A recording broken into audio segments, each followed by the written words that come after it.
Let me told you about I never thought the people I loved most could turn into the ones who'd cheer for my downfall.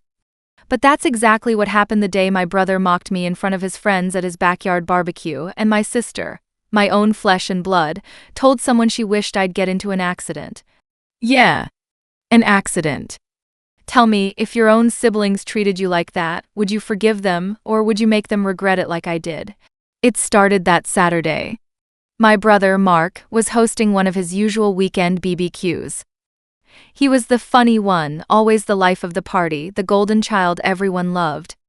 My sister, Rachel, was the social butterfly, loud, opinionated, always posting her perfect life online. And me? I was the quiet one. The one who kept to themselves, worked long hours, and didn't show up much to family gatherings because, honestly, they never made me feel like I belonged. But this time I went. I was tired of being the outsider, tired of them whispering about me not showing up. I thought maybe if I just showed up, brought something nice, tried to laugh along, they'd see I wasn't the loser they painted me to be. I couldn't have been more wrong. When I got there, everyone was already drinking and laughing. Mark was behind the grill with that smug grin he always had when he felt on top of the world. Rachel was at the table, phone in one hand, drink in the other, looking like she was auditioning for a reality show. I walked in holding a tray of my homemade ribs, the one thing I was actually proud of. Cooking was my piece. It was something I did for myself, quietly, without needing applause. I thought maybe sharing it would mean something. Mark saw me and smirked. "Well, look who decided to crawl out of their cave," he shouted. Everyone laughed. I tried to brush it off. I told myself he's just joking, it's fine. I smiled and said, "Hey, thought I'd bring something special." I put the tray on the table, and before I could even explain what it was, Rachel leaned over, squinting at it. "Oh my God, did you actually make that yourself?" she asked, loud enough for everyone to hear. I nodded, trying to stay calm. "Yeah, ribs with a homemade glaze." She laughed, that fake, high-pitched laugh she used whenever she was about to say something cruel. "Wow, so you can cook? I guess miracles do happen." I wanted to disappear right there. But Mark wasn't done. He grabbed one of the ribs, took a big, exaggerated bite, and started coughing like it was poison. He pretended to gag, then yelled, "Damn, maybe next time you should try not to poison us." Everyone laughed. Even my mom laughed, and that hurt more than anything. I stood there, my hands trembling. I wanted to scream, "It's not funny." But instead, I forced a laugh and said, "Guess I'll stick to takeout." The rest of the afternoon, they kept throwing little jabs about my job, my single status, the fact that I still rented instead of owning a house. Mark even said, "Maybe if you worked harder, you could afford something better than that old car you drive." The same car I used to drive Mom to her doctor appointments. The same car that kept running because I spent weekends fixing it myself. But to them, it was just another thing to mock. When I finally left, I sat in that same car in his driveway, gripping the steering wheel, staring at their silhouettes through the window as they kept laughing. I told myself not to cry, but the tears came anyway. I thought about every time I tried to make them proud. The birthday gifts they never said thank you for, the times I showed up to help but got ignored, the way they only called when they needed something. Later that night, I got a text from a mutual friend, someone who'd been at the barbecue. He sent me a screenshot of Rachel's Instagram story. There she was, sitting by the fire pit, holding one of my ribs in her hand and saying to the camera, "Guys, pray for me, my brother's cooking might actually kill me." Then, in the comments, someone said, "LMAO, maybe he'll crash his car next time instead of cooking."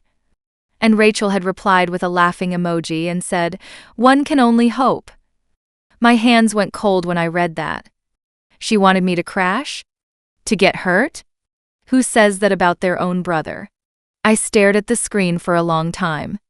Something in me just snapped. For years I'd been the quiet one. The peacemaker. The one who swallowed the hurt and tried to move on. But not this time. Not anymore. I was done being their joke. So that night, I decided to give them something to talk about. You see, both Mark and Rachel were all about appearances. They thrived on how people saw them. Mark with his perfect dad image, Rachel with her fake influencer lifestyle. I knew exactly how to hit them where it hurt. But before I tell you what I did next, let me ask you this. What would you have done if your own family mocked you like that, humiliated you in front of everyone, and then publicly joked about wishing you'd get hurt? Would you stay silent, or would you make them regret every cruel word? Tell me in the comments what you would have done, because here's what I did. The next morning, I started with Rachel. I knew she had a brand deal coming up. She'd been bragging about it for weeks, some small local boutique paying her to promote their new line. I also knew her reputation meant everything to her. I sent that screenshot of her accident joke to the boutique with a short, polite message. You might want to reconsider who represents your brand.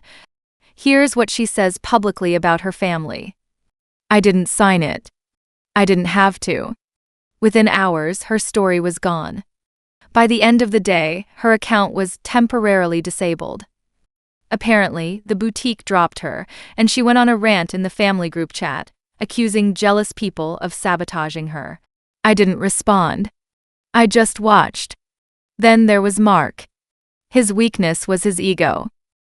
He'd been bragging about getting a promotion at work, talking about how he carried the whole team. But I knew the truth. I had a friend in that same office.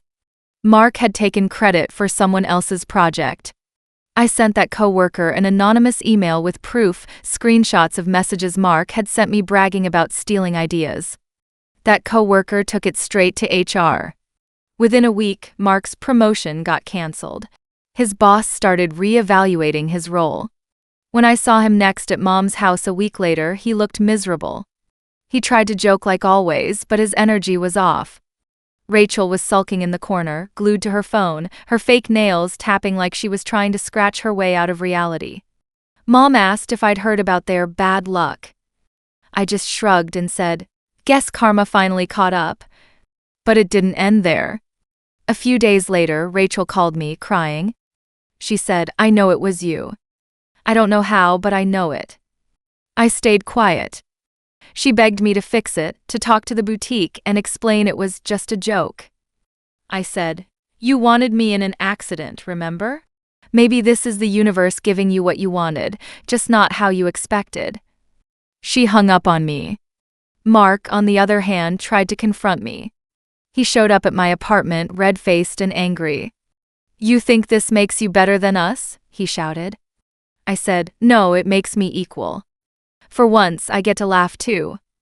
He pointed at me, his voice shaking. "You're sick." I smiled. "You taught me." That was the last time we spoke for months. The family chat went silent. Mom tried to patch things up, but I told her I needed space.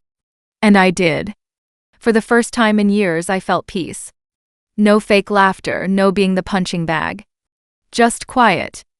Over time, they started to change. Rachel posted fewer selfies, more quotes about family and forgiveness. Mark quit drinking so much. When we finally had a family dinner months later, they were different. Quieter. More careful. Mark didn't make a single joke at my expense. Rachel complimented my cooking. It was awkward but real. I could tell they'd learned something. After dinner, Mark pulled me aside. "Look, man," he said, rubbing the back of his neck. "I was a jerk. I'm sorry." I looked at him for a long time before I said, "I know." Then I walked away. Because sometimes forgiveness isn't about words, it's about finally being seen. And maybe that's the real revenge. Not the emails, not the sabotage, but making them face themselves. Making them realize the person they thought was weak had the strength to burn down the illusion they lived in. So yeah, maybe I went too far. Maybe I became the villain in their story. But I'd spent years being the joke in mine. Now the balance was restored. Would I do it again? Honestly, yeah. Because sometimes people don't learn until you stop playing nice. Like this video if you were on my side. Subscribe for more stories like this and tell me in the comments, what would you have done? Was I wrong to fight back, or was this justice finally served? Either way, I'll see you all in the next story.